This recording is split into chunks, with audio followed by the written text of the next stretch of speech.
Hello, Colin here, House Tricks. Just thought I'd tell you about the time I met Slydini and actually shook his hand. It was when I was about 16. Um, you weren't allowed to join the magic circle until you were 18, so all the young magicians would meet on the same night, on a Monday night, in a place called Conway Hall. That was in London, in Red Lion Square, where in fact Masklin and Devant, um, two famous Victorian magicians, had their theatres, and we were in a room upstairs. It was like going to Alcoholics Anonymous, really. Hello, I'm Colin, and I'm a magician. But we'd all pile up there, and it would be good fun. They'd had a little library, bits and bobs, and people would come along. But this one night, we weren't expecting anything special, but suddenly two of the members brought in a guy, a little Italian guy, about 5'5", very slight, and introduced him as Slydini. Well, I didn't know who the hell Slydini was. I've since found out he's one of the greatest magicians in the world, and he was over, and later that night he was going to appear and lecture at the Magic Circle.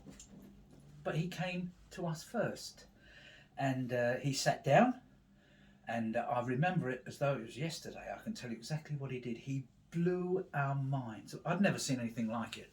I mean, close-up magic to me then was a different world.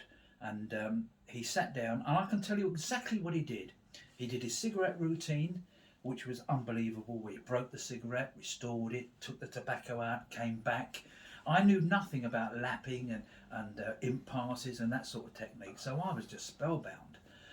After that, he did his fabulous coins through table, over and over again, each time getting more and more incredible. And finally, he did his knotted handkerchiefs, which was with cotton hankies.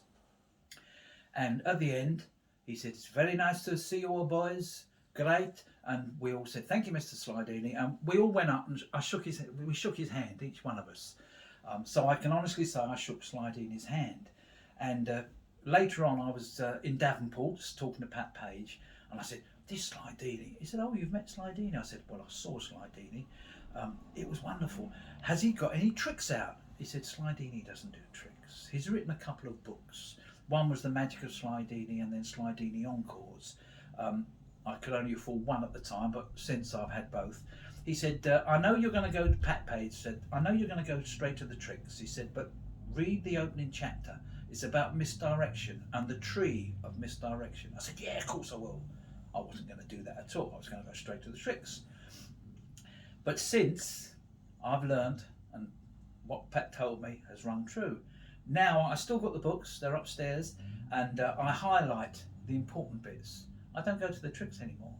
I go to the opening, the philosophy, the wonder of magic, and the misdirection. Now, you see me now, I'm 70 years old, you see me on close-up magic, and I'm past my sell-by date, I know that, but I want to get these things logged. But in my day, I was okay, but nothing could compare to the magic, the artistry of somebody like Slydini. So if you've enjoyed this little talk, I have been lucky enough to meet other people over the years. I bumped into them more than anything, like Albert Goshman and Larry Jennings and Mike Skinner. Loads of people. If you'd like to know more about those things, join me on Facebook, Colin Stories from a Magical Life. Is that right, Simon?